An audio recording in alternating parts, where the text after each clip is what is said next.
నమస్తే, welcome to 99 TV. నేను అఖిల. ముందుగా బులెటిన్ల హెడ్లైన్స్ చూద్దాం.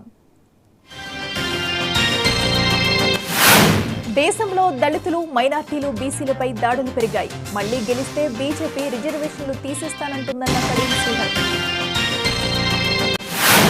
చంద్రబాబుకు తెలిసి కూడా మమ్మల్ని పట్టించుకోలేదు. ప్రజాసేవ చేసేందుకే వైసీపీలో చేరానన్న యనమల కృష్ణుడు. కాంగ్రెస్ ప్రభుత్వం అంటేనే పేదల ప్రభుత్వం. నిజామాబాద్ జిల్లాలో జీవన్ రెడ్డి ఎన్నికల ప్రచారం.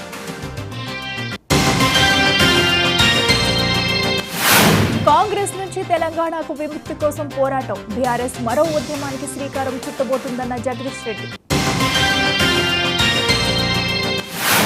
6 గ్యారెంటీలు రుణమాఫీ చేయలేకపోయారు. రేవంత్ రెడ్డి తెలంగాణ ప్రజల నమ్మకాన్ని కోల్పోయారన్న వివేకానంద గౌడ్. తెలుగు రాష్ట్రాల్లో మండుతున్న ఎండలు. దేశంలోనే అత్యధికంగా కొత్తగూడెంలో ఉష్ణోగ్రతలు.